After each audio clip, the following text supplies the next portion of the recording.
ዘሌዋውያን ምዕራፍ 11 ከቁጥር 23 ጀምሮ እስከ ቁጥር 29 ድረስ እንደዚህ ይላል እግዚአብሔር ቃል። ሙሴ ከተወለደ በኋላ ወላጆቹ መልከ መልካም ሕፃን መሆኑን ስላዩ በእምነት 3 ወር ሸሸጉት። የንጉሡንም አዋጅ አልፈሩም። ሙሴ ካደገ በኋላ የፈርዖን የልጅ ልጅ መባልን በእምነት እምቢ አለ። ለጥቂት ጊዜ በኃጢአት ከሚገኝ ደስታ ይልቅ ከእግዚአብሔር ሕዝብ ጋር መከራን መቀበል መረጠ።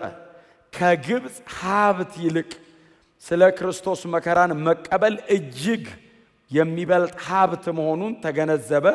ወደፊት የሚቀበለውን ብድራት ከሩቅ ተመልክቷልና የንጉሡን ቁጣ ሳይፈራ ግብፅን ለቆ በእምነት ወጣ።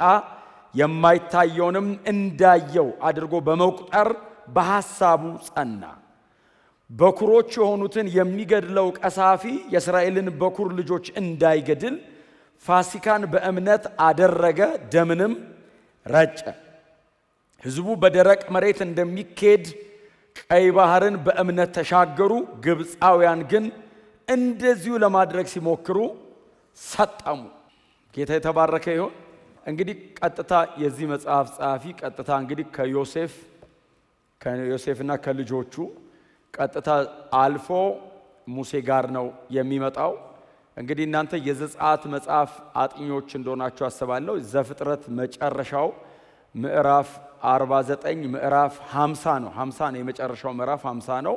ምዕራፍ 49ና ምዕራፍ 50 ላይ መጽሐፉ ሲጠናቀቅ እስራኤላውያን ወይንም አባቶቻችን 70 ሆነው የገቡት ነፍሳት በዚያ ምድር ላይ እየበዙ ሄዱ ይለናል።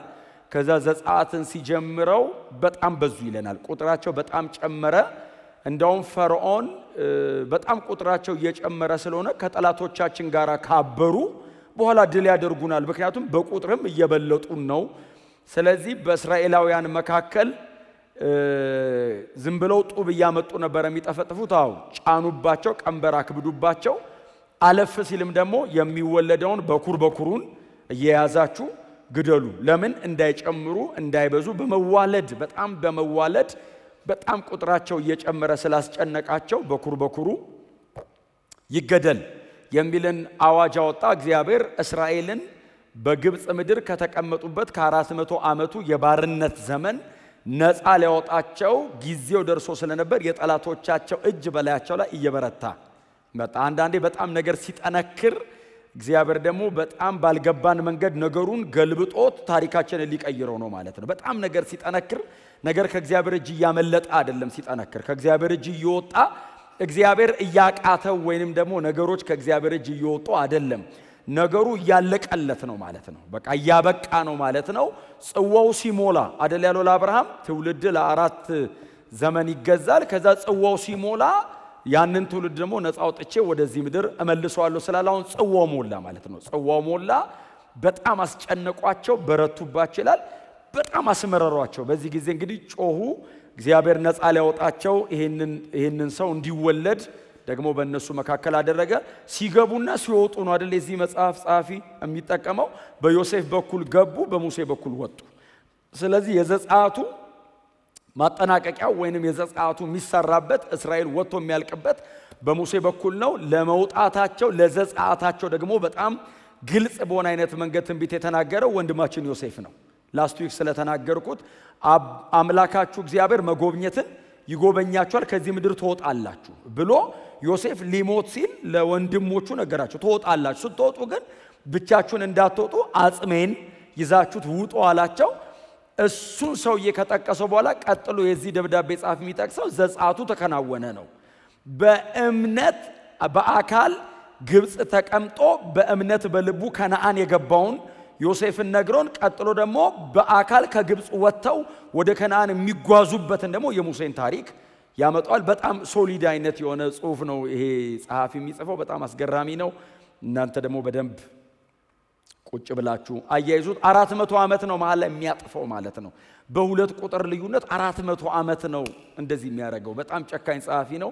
መሃል ላይ የተሰሩ ብዙ ነገሮችን አይነግረንም። እጥፍ እያደረገ ነው ለተደራሲያኑ ወይንም ለአድማጮቹ ስለ እምነት እያስተማራቸው ነው። ስለ እምነት ሲያስተምር የእምነት ደግሞ ጀግኖች የተባሉ እግዚአብሔርን በማመናቸው በቀደመው ኪዳን ላይ በጣም ፒላር የሆኑ ሰዎች አሉ። እነሱን እያመጣላቸው ነው። ከነሱ መካከል ከአብርሃም ቀጥሎ በጣም በዚህ ደብዳቤ ላይ ስሙ በጣም ከፍ ብሎ ምዕራፍ 11 ላይ የሚነሳው ወንድማችን ነብዩ ሙሴ ነው። ይሄ ነብዩ ሙሴ እንግዲህ ከአወላለዱ ጀምሮ ጽፎለታል። አይ ቲንክ እንደዚህ የተጻፈለት ሰው ይስሐቅ ብቻ ይመስለኛል። እና ከአወላለዱ ጀምሮ ጽፎለታል። እና ሲወለድ ገና የእስራኤላውያን እምነት ተጠቀሰ። የእስራኤላውያን እምነት ከእስራኤላውያን መካከል አንዱ የሙሴ ፋሚሊ ነው። ከእስራኤላውያን መካከል አንዱ የሙሴ ቤተሰብ ነው። ስለዚህ እንደ ኔሽን እንደ አገር እስራኤላውያን አምነዋል። ካመነው ማህበር መካከል ግን የሙሴ ቤተሰቦች ደግሞ አንዱ ናቸው ተብሎ የሙሴ እናትና አባት አማኝ ተደርገው ቀርበዋል። እዚህ መጽሐፍ ላይ አማኝ ተደርገው ቀርበዋል። ምናልባት እንግዲህ ማውጣት ከቻለች ቁጥር 23 ላይ ምንድነው የሚለው? ሙሴ ከተወለደ በኋላ ወላጆቹ መልከ መልካም ሕፃን መሆኑን ስላዩ በእምነት 3 ወር ሸሸጉትልና የንጉሱን አዋጅ አልፈሩም። የቤተሰቡ እምነት ተጠቀሰ። አሁን ሙሴ መልከ መልካም ስለነበር ማለት ባይዘ ሲወለድ መልከ መልካም ነው ማለት ሲወለድ ቆንጆ ነበር ማለት አይደለም ትርጉሙ። እግዚአብሔር ፌቨርድ አድርጎታል ነው። የእግዚአብሔር አጀንዳ እንዳለበት በቃ ፎር ሰም ሪዝን ቤተሰቦቹ አንደርስታንድ አደረጉ። በቃ ይሄ ልጅ የእግዚአብሔር አጀንዳ አለበት፣ በቃ እግዚአብሔር በዚህ ልጅ ላይ አይኑን አስቀምጧል አሉ እንጂ ልጅ በሙሉ ያምራል። አሁን ያምራል ማለት ቆንጆ ነው አይደለም ትርጉሙ፣ ፌቨርድ ነው። ገባቸው ቤተሰቦቹና ሲገባቸው ከህዝብ መካከል ሙሴን እናቱ ይዛ 3 ወር ሸሸገችው የሚለው ደበቀችው ብቻ አይደለም የሚለው በእምነት 3 ወር ሸሸገችው። እምነቷ ጉልበቱን የምታዩት የንጉሱን ቁጣ አልፈሩ። የንጉሱ ቁጣ የፈርዖን ቁጣ ፔናልቲው ባይዘው ሞት ሊሆን ይችላል። ደብቃ የተገኘች እናት ልትገደል ትችላለች። ሙሴን ግን ወላጆቹ ሲያዩት አሳልፈው የሚሰጡት አይነት አይደለም። እኔ ዘጸአት መቼስ በጣም ብዙዎቻችንን ኢንስፓየር የሚያደርግ አይነት መጽሐፍ ነው። ትዝ ይላችኋል አዋላጆቹ ሲፓራና ፉሃ ሂዱና አዋሉ፣ ስታዋልዱ ሴት ከሆነች ትኑር ወንድ ከሆነ ግደሉት ሲባሉ እግዚአብሔር ጥበብ ሰጣቸው ይላል አይደል? ሲፓራና ፉሃን እግዚአብሔር ጥበብ ሰጣቸው ይልና እንዳይገሉ ራሳቸውን ከለከሉ። ተጠርተው ፈርዖን ጠርቶ ለምንድን ነው እንደዚህ የምታደርጉት የማይገደሉ ሲል የእስራኤል ሴቶች እንደ ግብፃውያን ሴቶች ደካሞች አይደሉም ዕብራውያኑ፣ እኛ ሳንደርስ ቀድመው ይወልዳሉ። ከዛ እኛ ስንደርስ ኦሬዲ ወልዳ ተገላግላ ቁጭ ብላ ልጇን ደብቃ ነው የምትጠብቀን አሉ። በእርግጥ እግዚአብሔር ጥበብ ሰጥቷቸው እንጂ ስላልደረሱባቸው አልነበረም። ግን ደግሞ ከተወለዱት ልጆች መካከል የሙሴ ቤተሰቦች እንደዚህ ሲያዩት መልከ መልካም ነው፣ ፌቨርድ ነው፣ የእግዚአብሔር ፕሮግራም አለበት፣ ይሄንንማ አሳልፈን አንሰጥም ብለው 3 ወር ሸሸጉት። በእምነት 3 ወር ሸሸጉት። ጉልበቱን የምታዩት የእናቱና የአባቱን እምነት ጉልበት የምታዩት የንጉስን ቁጣ አልፈሩም ነበር ይላል። አስፈሪ ነበር ማለት ነው። ባይዘው ዝም ብሎ አልፈሩም ነበር አይባልም። አስፈሪ ነው። ፈርዖን ጨካኝ ነው። በወንበሩ በቴሪቶሪው ቀጥሎ በአምልኮ አይደራደርም። እሱም አምላክ ነው። ከሱ ውጪ ብታመልክ ይገልሃል። በዙፋኑ አይደራደርም። ፈርዖን ኒካኡ ይመስለኛል በዛ ጊዜ የነበረው። አሁን ፈርዖን ሲሪየስ ነው አይደል? አሁን ፈርዖን አንድ ግለሰብ ሳይሆን የንጉስ አገዛዝ። ፈርዖኖቹ ስማቸው የተለያየ ነው፣ ፈርዖን ነው የሚባሉት። ስለዚህ ይሄኛውን ፈርዖን ከአባቱ ከአያቱ ከቀድማያቱ ወርሶታል። ቀጥሎ ማስቀጠል ይፈልጋል። ስለዚህ አሁን ይሄንን ዙፋን ሬዚስት ነው የሚያደርጉት። ከበዙ ግደሏቸው ሲል እየተናገረ ያለው አምልኮውም ጭምር ነው፣ ዙፋኑን ጭምር ነው፣ ግብፅን ጭምር ነው።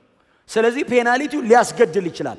አልፈሩም ማለት ቀላል ነገር አይደለም ማለት ነው። አዋጅ አስፈሪ ነው በራሱ። ይገደል ደግሞ በጣም ሲሪየስ ነው። ይሄንን ለማስመለጥ የሚጥሩ ካሉ ደግሞ ሞቱ እነሱ ጋር ነው የሚመጣው። ሸሸጉት። ከዚያ እናንተ ታሪኩን ስለምታውቁት ሙሴ ፈርዖን ቤት ገባ። ፈርዖን ቤት 40 ዓመት ኖረ። ከዛ ቁጥር 24 ሙሴ ጋር ልምጣ ብዬ ነው ቤተሰቦቹ ጋር እንዳልቆይ።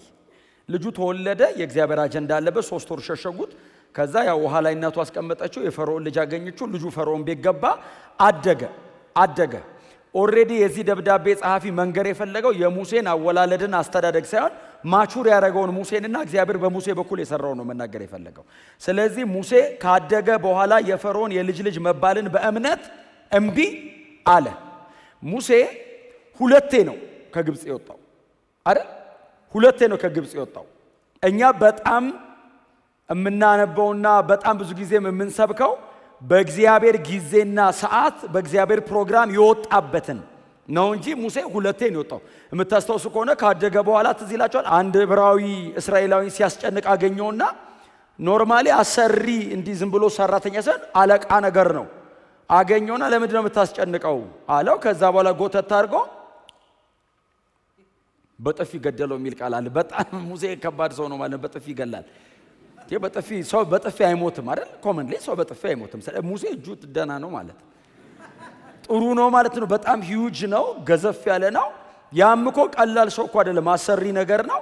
ጠራርጎ ለብቻው በጥፊ ገደለው። ከዛ የንጉሱን ቁጣ ፈርቶ አይደለም የሚለው ሸሸ የሚለው የፈርዖንን ቁጣ ፈርቶ ወደ ምድያም ሀገር ሸሸ ይላል።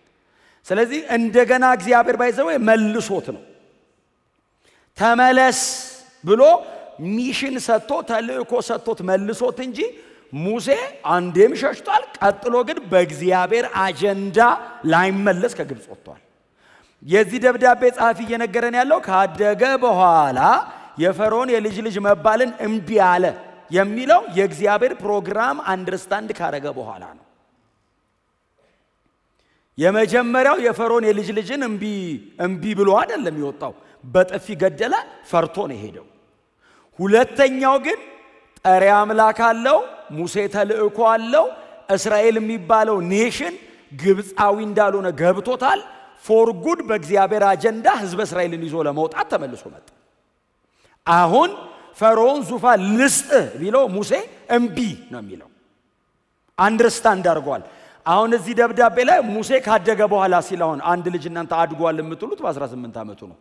ሙሴ ካደገ በኋላ የፈርዖን የልጅ ልጅ እንዳይባል እምቢ አለ የሚለው መቼ ነው? ሙሴ መጥቶ ከፈርዖን ጋር የተጣለው በ80 ዓመቱ ነው። ድሮ ሰው ካደገ በኋላ ሲባል 80 ዓመት።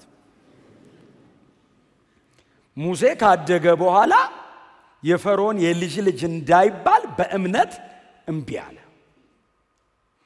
ቶሎ ብሎ ክርስቶስ ጋር ስለሚመጣ እንጂ እምቢ ያለበትን ጊዜ ስታስታውሱ ፈርዖን ጋር እግዚአብሔር ሚሽን ሰጥቶ ተልእኮ ሰጥቶ ላከው።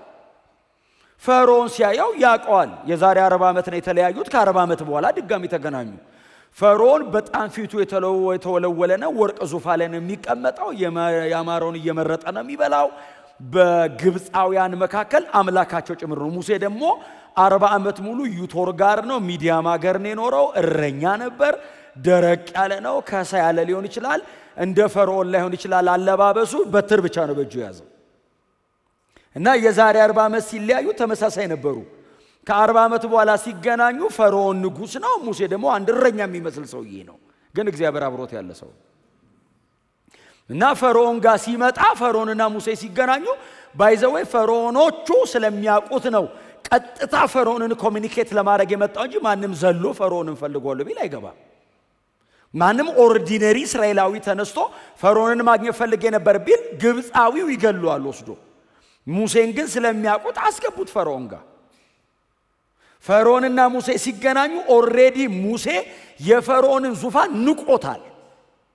ግብፃዊ እንዳልሆነ ገብቶታል። ዕብራዊ እንደሆነ አውቋል። አምላኩ እግዚአብሔር እንጂ ፈርዖን እንዳልሆነ አውቋል። ይህንንም ህዝብ ደግሞ ከግብፅና ከፈርዖን አገዛዝ ነፃ ለማውጣት ነው የመጣው። አሁን ፈርዖን በወርቅ የተንቆጠቆጠውን ዙፋን እንካ ቢለው ሙሴ እምቢ ነው የሚለው። ኦሬዲ ገብቶታል። ሲገናኙ ሙሴ አጌነስት ነው ከፈርዖን ጋር። የልጅ ልጅ እንዳይባል እምቢ አለ የሚለው ፐርሰናል ብቻ አይደለም፣ ኪንግደም ነው። እንደ ኔሽን እስራኤል እግዚአብሔር ነው። ሙሴ ገብቶታል። አሁን ለብቻዬ አይደለም ያለው፣ ህዝቡ እግዚአብሔር ነው። አልፈልግም ግብፅን። ክብር ለኢየሱስ ይሁን። በእምነት እምቢ አለ። ለምንድን ነው እምቢ አለው? ዓለምን እምቢ አሉ ስትባሉ ለምንድን ነው እምቢ የምትሉት? ሙሴ ስሜታዊ አልነበረም። ኢሉዥን ነገርም አይደለም የሙሴ በእውቀት ነው እምቢ ያለው። የተረዳው ነገር አለ፣ የገባው ነገር አለ። የፈርዖንን ዙፋን ሲተወውና ከሕዝበ እስራኤል ጋር መከራ ለመቀበል ሲመጣ ያንን ሉዝ አረኩ አይልም። ለእኔ በዚህ በኩል መኖር ክብር ነው የሚለው። ወይኔ ፈርዖን ቤት ብሎ ለምንድን ነው የማይቆጨው ሙሴ?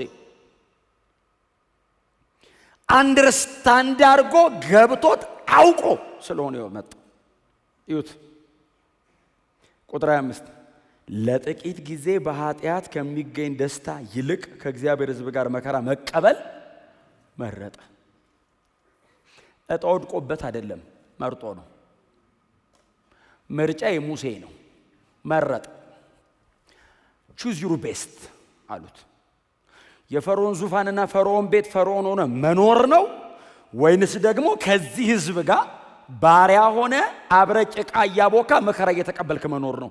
የቱ ነው የሚሻለ ሲባል ቆሞ አይቶት አገናዝቦ አወዳድሮ የእግዚአብሔር ይበልጣል ብሎ ነው። ክብር ለእግዚአብሔር ይሁን። ቁጥር 26 ነው የሚያብራራልን የተያዙ ስለሆኑ ክፍሎቹ። አሁን ለጥቂት ጊዜ ከሚገኝ በኃጢአት ከሚገኝ ደስታ ይልቅ ኦኬ የፈርዖን ቤት እርግማን አይደለም ማለት ነው። የፈርዖን ቤት ከርስ አይደለም ማለት ነው። ለጥቂት ጊዜም ቢሆን ደስታ አለው። የፈርዖን ዙፋን ላይ መቀመጥ እንደ እርግማን የሚቆጠር አይደለም ማለት ነው። ለጥቂት ጊዜም ቢሆን ደስታ አለው። ሙሴ እያነጻጸረ ያለው ምንድነው? ዘላለማዊ ደስታ እንጂ የፈርዖን ቤት ሐዘን ነው አይደለም። ለጥቂት ጊዜ በኃጢአት ከሚገኝ ደስታ ይልቅ። ጥቂት ጊዜ ያለው የቱን ነው? እስኪሞት እስኪያንቀላፋ ወደ አባቶቹ እስኪከማች ድረስ ያለውን እድሜውን። ከዚህ በኋላ 40 ዓመት ይኖራል። ባይዘው 40 ዓመት ነው ጥቂት ጊዜ ያለው። እኛ 40 ዓመት ነው እኮ የምንኖረው ራሱ አይደል? 340 እኮ ነው የኖረው ሰውየው። 40 ፈርዖን ቤት፣ 40 ዩቶር ቤት፣ 40 ከእግዚአብሔር ጋር 120 340 እኮ ነው የኖረው። እግዚአብሔር ከፋፍሎ ነው የሰጠው። ሁለቱን በደንብ ተሰርቶባቸዋል። ይሄኛውንስ የቀረ ስንት ነው ስትለው ጥቂት ይላል። በምን አይነት አቲቲዩድ በምን አይነት አስተሳሰብ እንደኖረው እዩት። 40 ነው የቀረ ረጅም ነው ልትለው ጥቂት ነች እና እችን ጥቂቷን ፈርዖን ዙፋን ላይ ተቀምጬ እግዚአብሔርን አሳዝኜ እግዚአብሔር የማይፈልገኝ ቦታ ኖሬ በኃጢአት ከሚገኝ ደስታ ይልቅ አለው ደስታ። ሰምታችሁኛል? ኦሬዲ መጨረሻውን ስለምናቀው ነው የማንመርጠው።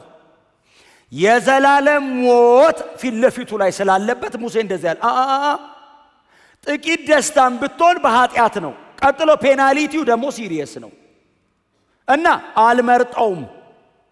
ከእግዚአብሔር ሕዝብ ጋር አይደለም የሚለው መከራን መቀበል መረጠ። ደስታና መከራ ባይዘው ይዩት።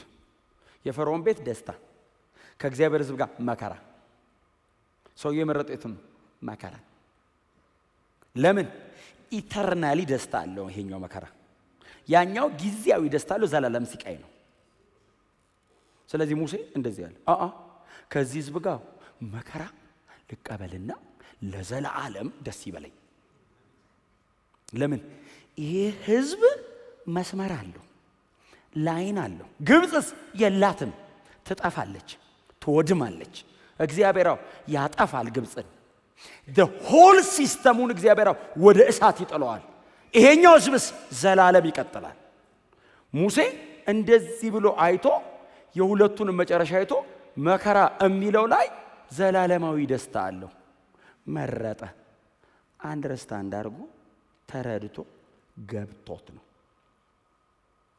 ካልገባው ሰው ካላወቀ የሆነ ቀን ይቆጨዋል።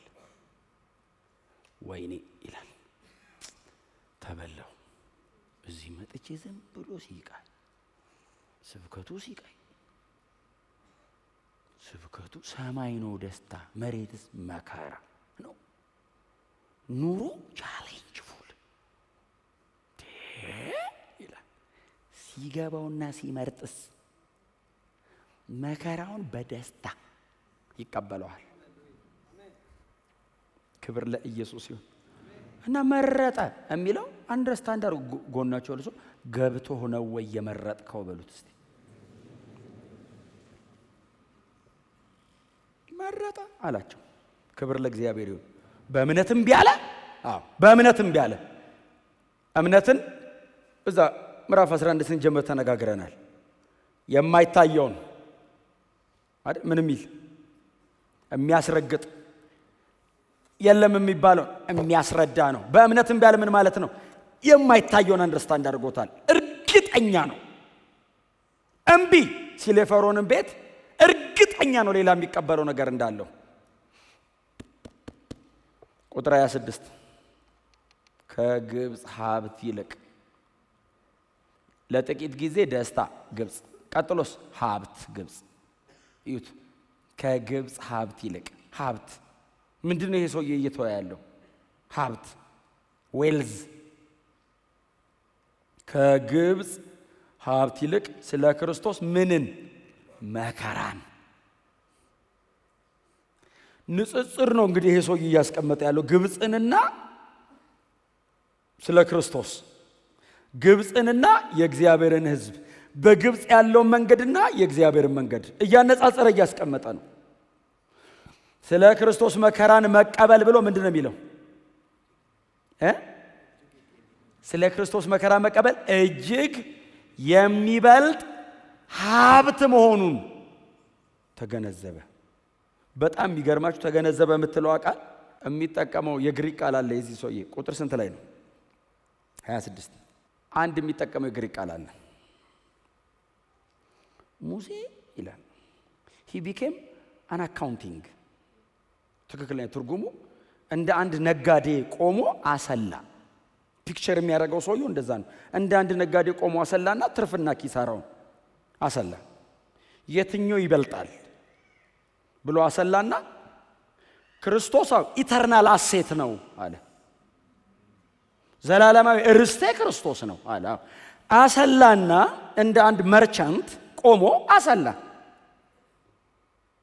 ሂሳብ ነው የሰራው ቁጭ ብሎ። ገብቶን ነው መወሰን ያለብን። እስቲ አሜን በሏ። ከዛ የሆነ ቀን ለጌታ ብዬ አትልም፣ የሚበልጥ ነው ትላለህ። ለጌታ ስል አትልም። ራስ አውቀው ነው ኧረ እዛ ሴቭ ያደረገልኛው ዘላለማዊ ሀብቴ ክርስቶስ ነው። የግብፅስ ጊዜያዊ ነው፣ ይቀርብልሃል፣ በጣም ያጓጓሃል፣ ጊዜያዊ ነው። እኛ ደግሞ አይናችንን የሚሞላ ነገር ነው የምንወደው። ዘላቂ ነገር ብዙ ጊዜ እኮ አናይም እኛ እግዚአብሔር ካልረዳን በቀር። እዚች ጋ ነው፣ እዚች ጋ ነን። አሁን እንብላ፣ አሁን እንጠጣ፣ አሁን እንልበስ፣ አሁን እንኑር፣ አሁን እንዝናና። በቃ ለነገ ሲባል እንደው አንድ ጥቅስ አለ ክፋቱ ይበቃዋል የሚል አትጨነቁ ነው እንጂ አታስቡ ይላል እንዴ? አትጨነቅ ነው የተባለው እንጂ ፕላን አታርግ ነው እንዴ? ነጋ ብለህ ነው እንዴ መኖር የምቀጥለው እንዴ? ፕላን ሙሴ በደንብ ያውቀዋል፣ በደንብ ያውቀዋል። መረጠ የሙሴ ነው፣ መረጠ የሙሴ ነው። ቀጥሎስ ከግብፅ ካለ ሀብት ይልቅ ሪል ሀብት አለ። ባይዘው ሙሴ ጥሎ የወጣው ቤት እንዶ ዝም ብሎ ተስፋ የሆነ ሀብት አይደለም፣ ትክክለኛ ሀብት አለ። ፈርዖን ንጉስ ነው።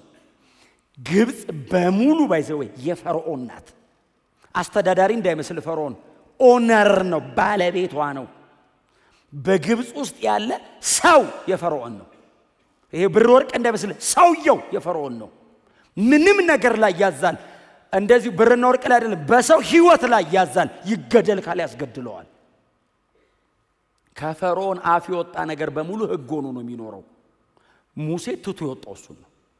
የግብፅ ሀብት ሲል አሁን እናንተ አይናችሁ ላይ የምትስሉት አንዳንዴ ምናልባት እንግዲህ በእኛ ስታተስ እንደማንስለው አስባለሁ። ሙሴ መቼስ አሁን በእኛ ስታተስ አንስለው፣ ግን ኢትዮጵያ ውስጥ ባለ ስታተስም መሳል አይቻልም። ይሄ ሰውዬ ኢትዮጵያ ውስጥ ራሱ እንደዚህ አይነት ስታተስ ያለው ሰው የለም።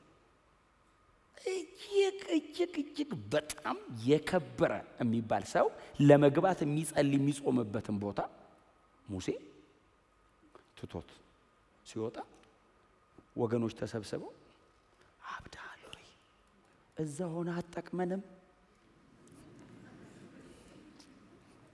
አንተ እንዴ ያንን ጥሎት ከኛ አንዳንዱ ልትሆን ነው እንዴ? ምን ታረጋለህ እዚህ መሃል? ያጓጓል። ወገኖች ባይዘው ሙሴ ሊመክሩት ይችላሉ። ግብጽ ያሉ ወገኖች ምን ታረጋለህ እኛ መሃል ተሰብስበህ አብረህ ጡብ ብትጠፈጥፍ እኛ ምን ተፈጠፈ አንተ ልትጠፈጥፍ ነው? ያንን እንዴት ጥለህ ትወጣለህ? እንደውም እንደ ዮሴፍ ሊሉት ይችላሉ። ባይዘው ዮሴፍ አገረገሻል ነበር እንዴ? አሰራር ልዩ ነው።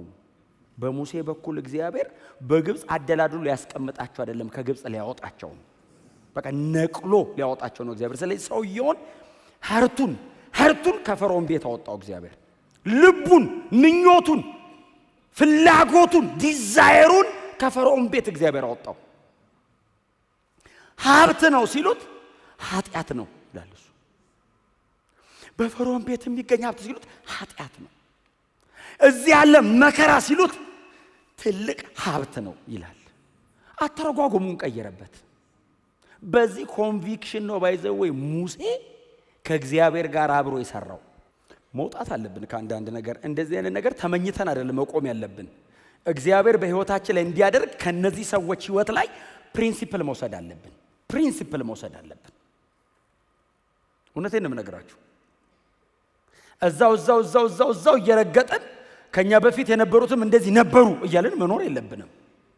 እግዚአብሔር እንደ ህዝብ በዚህ ዘመን በእናንተ ሊሰራ የሚፈልገው ነገር አገሪቷ ላይ ካለ እንዲሰራ ከእንደነዚህ አይነት ሰዎች መውሰድ ያለብን ነገር አለ። ምርጫ በጣም ሲሪየስ ጉዳይ ነው። መምረጥ መቻል። መተው ያለባችሁ ነገር መተው፣ መናቅ ያለባችሁ ነገር መናቅ፣ ማቆም ያለባችሁ ነገር ማቆም፣ ማራገፍ ያለባችሁ ነገር ማራገፍ። እውነቴን ነው የምነግራችሁ። የፈርዖንን ቤት በጣም የሚያሞግስላችሁ ሰው አጠገባችሁ ካለ ተተህ ነው መሄድ ያለበት። በኋላ ዘጸአቱ ላይ መገናኘት ይሻላል። ያደክማል። ሙሴን ይዩት። ስለ ክርስቶስ መከራ መቀበል የሚበልጥ ሀብት መሆኑን ምን አለ ነው የሚለው? ተገነዘበ። ተገለጠለት አይደለም የሚለው። ኦፍ ኮርስ ተገልጦለታል፣ ግን ሪዝን አውት አድርጎታል። ተገለጠልኝ ብቻ አይደለም የሚለው። ተገነዘበ። አንደርስታንዲንግ ነው፣ ገብቶታል። ሙሴና እግዚአብሔር ይያያዛሉ፣ መንገድ ላይ ይያያዛሉ። አንደርስታንድ አደረግ ያለው እግዚአብሔር ይለዋል። እግዚአብሔር መጥቶ በሙሴ እጅ በኩል ምንም ነገር ሲያደርግ እጁ ለምንድን ነው የማይከለክለው? ብሉይ ኪዳን በሙሴ በኩል የተከናወነው አይነት ተአምር የተከናወነበት ምንም አይነት ሰው አታገኙ። እግዚአብሔር በባሪያው በሙሴ ትዝ ይላችኋል። ሲሞት ዘዳግም 34 ላይ የተጻፈለት በፈርዖንና በግብጽ ምድር እና በእስራኤል ልጆችና በምድረ በዳው መካከል እነዛን አስፈሪ ተአምራት እንዳደረገ ነው የሚለው። እግዚአብሔርንም ፊት ለፊት እንዳዋራ እንደ ባሪያው እንደ ሙሴ አይነት አልተነሳም ነው የሚለው። ሲዘጋለት እግዚአብሔር ሳይከለከል ብሉይ ኪዳን ላይ ያለውን ፓኬጅ ምንም ሳይቀር አንጣፍጠፎ ያፈሰሰው ሙሴ ጋር ነው። የብሉይ ኪዳን ምልክት እስኪመስል ሰውየው እስራኤል ቀጥሎም ከዛም በኋላ ያለ ህዝብ በሙሉ የሚመራባቸውን እነዛን ትእዛዛቱን ከተራራ ተቀብሎ የወረደው እሱ ነው። ከነቢያት ጋር ሳወራ በህልም በራእይ በድምጽ እናገራለሁ አለና እግዚአብሔር ባሪያዬን ሙሴን ግን ሰው ከባልንጀራው ጋር እንደሚያወራ ፊት ለፊት ነው ማወራው አለ። በጣም ሩቅ ነው ሙሴ። ለምንድን ነው እግዚአብሔር በዚህ መጠን በዚህ ሰውዬ ህይወት የሰራው? ይሁታ ሰውየውን፣ ጭካኔውን፣ የሚመርጠውን ነገር ትቶ የሚወጣውን ሰው አንድ ቀን እግሬ በገባና ፈርዖንን ባየሁት ይላል። ሙሴ መኖር እየቻለ ትቶት ይወጣል። እግሩ ከቤተ መንግስት ወደ ጭቃ ማቡካት ወክ ማድረግ ይችላል። ኢትስ ኤ ኮንቪክሽን። እግዚአብሔር በብርሃን በተሞላ አቋም ይባርከን። እውነቴን ነው የምነግራችሁ። ተሰባብከን ብቻ አንችለውም። እግዚአብሔር ብርሃን ይስጠን፣ ያሸንፈን። በእውነት ነው የምነግርህ፣ ያሸንፈን። በእውቀት ደረጃ በመረጃ ደረጃ ጭንቅላታችን ላይ ተሸክመነው በመኖር ደረጃ እንዳንጎድል። ከዚህ ዌልዝን መናቅ በጣም ከባድ ነው። የዚህን ዓለም ሀብት መናቅ፣ የዚህን ዓለም ክብር መናቅ። ሰው ሁሉ ለማግኘት ሌትና ቀን ሰው ገሎ ሀብታም ለመሆን ይፈልጋል። ሰው አጥፍቶ ረግጦ በሰው ጭንቅላት ላይ ተንጠራርቶ ሀብት ለማግኘት። ሙሴስ ሀብት ተወ። ብርሃን ካልሆነ በቀር ክፉ የሆነውን የሰው ልብ ምንም ነገር ሊያሸንፈው አይችልም። የእግዚአብሔር ብርሃን ሲመጣስ እየቻለ ነው ትቶት የወጣው። ባይዘው እየቻለ ተስፋ አይደለም ትቶ የወጣው፣ እጁ ላይ እያለ ነው ትቶት። ለምንድን ነው የተወከው? ከእግዚአብሔር ሕዝብ ጋር ጭቃ ማቡካታው ይሻላል አለና ከዚህ ሕዝብ ጋር ስለ ክርስቶስ መከራ መቀበል። ሙሴ ነው እያለ ያለው። ሙሴ ግብፅ ምድር ቁጭ ብሎ የሚወራው ስለማን ነው? ስለ ክርስቶስ። ክርስቶስ መቼ ነው የሚመጣው ሙሴ ስትለው፣ አሁን እኔ ካለሁበት ከ1440 ዓመት በኋላ ነው የሚመጣው ክርስቶስ። ከ1440 ቢሲ ላይ ነው ያለው ሙሴ። 1440 ዓመት ዓለም ላይ ቆሞ ከ1400 ዓመት በኋላ የሚመጣውን ክርስቶስን አይቶት በሱ ዘመን አይጨብጠውም፣ በሱ ዘመን አያገኘውም፣ በሱ ዘመን አካል ለብሶ አይወርድም። ከሩቅ አይቶት ሀብት ያ ነው አለ። እስቲ አሜን በሏ። ዘላለምን ክሮስ ማድረግ የሚችል እይታ፣ የንስር አይን። እግዚአብሔር ከሰፈር ያውጣን። ሰርከምስታንስ ይሄ እንደዚህ አካባቢ ይሄ እጅግ የሚበልጥ ሀብት መሆኑን ተገነዘበ ሲል ሙሴ ገብቶታል። ለእስራኤላውያን ማስረዳት ከባድ ነው። የባርነት አቲቲዩድ ላለው ሰውዬ ይሄንን ማስረዳት ከባድ ነው። ይሁት ለምንድን ነው የተወከው? እንዴት ነው አንደርስታንድ ያደረከው ስትል፣ ወደፊት የሚቀበለውን ብድራት ከሩቅ ተመልክቷልና። ወደፊት እጁ ላይ ያለውን ነገር የጣለው ለምንድን ነው? ወደፊት የሚቀበለውን አስቡ። አሁን እግዚአብሔር ምን ይሰጧል? ምንም። መቼ ነው የሚሰጠው? ወደፊት። ሙሴ ቀኑን ታውቋል? አላውቀውም። እግዚአብሔር ግን እውነተኛ ነው፣ ይሰጠኛል። ወደፊት የሚቀበለውን ብድራት ተመልክቶ ይሄኛውን ናቅ። እንደ ክርስቲያን ተስፋችሁ ምንድን ነው? ዓለምን ለመናቅ ጉልበታችን የቱኛው ነው? በዚህ ዓለም ያለውን ነገር ረግጦ ትቶ ለመራመድ ጉልበትህ ኢነርጂ የቱ ጋር ነው ያለው? የሚመለስ ጌታ፣ የሚጠብቀን ከተማ። ይዋቸው እነዚህን ሰዎች በቃ ምንድነው አቅምህ? ብድራት አለኝ። ስለማን ነው መከራ የምትቀበለው? ስለ ራስ ነው አይደለም። የራሴን ትቼ ወጣሁት ስለ ክርስቶስ። ክርስቶስን አንደርስታንድ አደረገ። የእግዚአብሔርን የማዳን ዕቅድ ሙሴ አንደርስታንድ አደረገ። ይሄ ደብዳቤ እየነገራቸው ያለው እሱን ነው።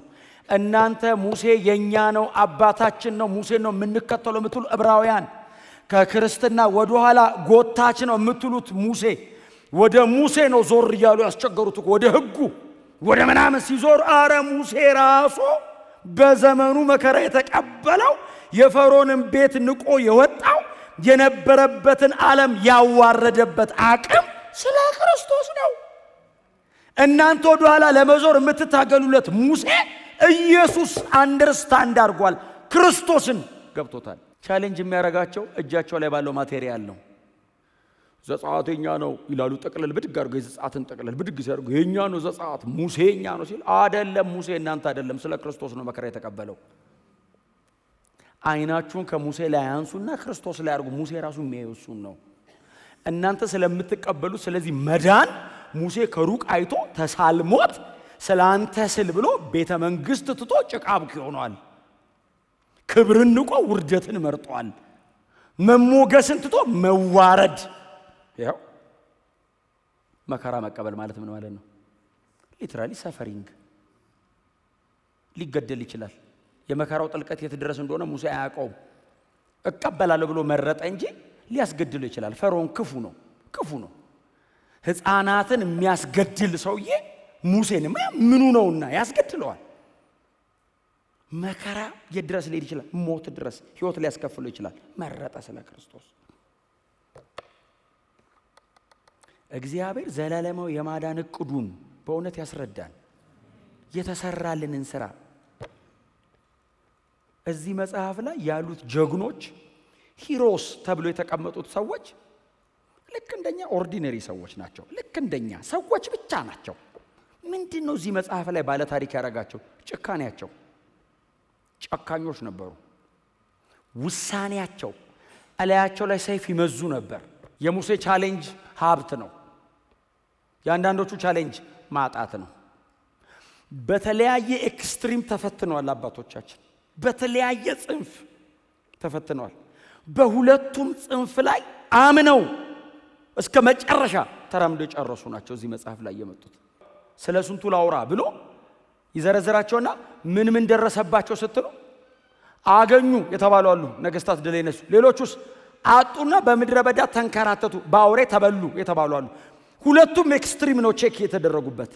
በሁለቱም ኤክስትሪም ነው አምነው እስከ መጨረሻ ጥርሳቸውን ነክሰው የጨረሱት። በእኛ ዘመን በጣም መከራ የሚመስለን ሀብት ነው። በጣም ሀብታም ሲሆን ቻሌንጅ ያለበት አይመስለውም። ድህነት ብቻ ቻሌንጅ ይመስለናል። አይ ቲንክ ሀብት ነው በጣም ቻሌንጅ። እንዴ የሚተናነቀን ማግኘት አይደል እንዴ? እዚህ ጋር እንቆን መዝሙር አንዘምር አይደል? እውነቴን አንዘም መንፈሳዊ ነገር ደስ በጣም በቃ ሪዘርቭድ እንሆናለን። አይ ዶንት ቲንክ ክርስቶስ ባለጠጋ ብቻ አይደለም። ባለጠጋ ያረገው እሱ ነው። ዓለሙን በሙሉ የሚመራው ዩኒቨርስን የሚያስተዳድረው ክርስቶስ ነው። እንዴት ነበር ኢየሱስ ሲምፕል የነበረው? መሬት አብሮ ቁጭ ይላል፣ ኃጢአተኞች አብሮት ይቀመጣሉ። በጣም ሲምፕል፣ ማንም አክሰስ ያደርጋል። ሀብት ቀላል ነገር አይደለም። ነፍስን ነው የሚያንጠለጥለው። ሙሴ በዚህ ቼክ ተደርጎ ትቶት ለምን? ስለ ክርስቶስ። ዋው! ኢየሱስን አየው። ዘጸአት መጽሐፍ ላይ የለም፣ ዕብራውያን ላይ አለ። የዕብራውያኑ ጸሐፊ ይሄ ሰውዬማ ክርስቶስን አንደርስታንድ አድርጎታል። ዘሌዋውያን ዘሁልቁ ላይ የለም። ሙሴ ትንቢት ተናግሯል፣ እንደኔ ያለ እያለ ከእናንተ መካከል ያስነሳል፣ የማይቀበለው ካለ ተወግሮ ይሙት ምናምን እያለ ተናግሮለታል። የዚህ ደብዳቤ ጸሐፊ ሰመራይዝ አረጋቸው ሶስቱን በደንብ በሙላት የነበረባቸውን መጽሐፎች። ዘዳግም ሕግ የደገመበት ነው። ዘጸአት፣ ዘሌዋውያንና ዘሁልቅ ላይ ነው በደንብ አክቲቭሊ ሰውየው 38 ዓመት ተኩል የነበረው። እነዛ ታሪኮች ላይ የነበረው ሙሴ ሲሰበሰብ ስለ ክርስቶስ ነው። ከግብፅ ምድር ወደ ከነዓን የተጓዘው። ክብር ለኢየሱስ፣ ክብር ለእግዚአብሔር ለአምላካችን ይሁን። ስለዚህ የማይታየውን እንዳየ አድርጎ በመቁጠር በሐሳቡ ጸና። የማይታየው ነው እንዳየ አድርጎ በመቁጠር። አይታይም፣ ብድራቱ አይታይም። ለሰው ሄዶ ሲነግር የታለና ይሉታል፣ አንተ ደግሞ ዝም ብለህ ይሉታል። የማይታየውን እንዳየው አድርጎ ቆጥሮ በሐሳቡ ጸና። ሙሴን ያጸናው ምኑ ነው? የገባው ነገር አንደርስታንድ አድርጓል። ክብር ለኢየሱስ ይሁን። የሚመለስ ጌታ ከፊታችን አለ። ተስፋችን እሱ ብቻ ነው። ሌላ ተስፋ የለውም። ክርስቲያን የያዝነው ነገር አለ። ኦፍ ኮርስ እኛ መንፈስ ቅዱስን ይዘናል። የዘላለም ሕይወት አለን። አዎ አለን። የዘላለም ሕይወት አለን። ኦልሬዲ እየኖረ ነው። የሚመለሰው ጌታ ግን ደግሞ የማይናወጥ ተስፋችን ነው። እንጠብቀዋለን። ለሰው ስናስረዳ ሞኝነት ሊመስል ይችላል። እኔ ገብቶኛል፣ አውቀዋለሁ፣ ይታየኛል። ይመለሳል፣ ይወስደናል። ሩቅ የነበሩ አባቶቻችን፣ ጥንት ላይ የቆሙት እነዚህ ታላላቅ አባቶቻችን ስለ ክርስቶስ ተብሎ ተጻፈላቸው። ስለ ክርስቶስ፣ ሃሌሉያ! ስለ ክርስቶስ እንደኛ ሳይዙት፣ እንደኛ ሳይጨብጡት፣ እኛ የተቀበልነውን እኛ የተካፈልነውን ሁሉ ሳይካፈሉ ስለ ክርስቶስ ግን ገባቸው። ይመጣል ብለው ክብር የሚመስል ነገር ንቀው የነበረውን ሀብት ለጥቂት ጊዜ በኃጢአት የሚገኝ ደስታ ብለውት በእውነት ጥቂት ደቂቃ ብቻ አይኖቻችሁን ጨፍኑና ስለረዳኸኝ አይኔን ስለከፈትከው ወንጌል እንዲገባኝ ስላረከኝ ግብፅን እንድንቃት ስላረከኝ በወንጌል እውነት በህይወት እንድኖር ስላረከኝ አመሰግናለሁ እያላችሁ ጥቂት ደቂቃ አንገቶቻችሁን ዝቅ አድርጋችሁ አይኖቻችሁን ጨፍናችሁ ጸልዩ።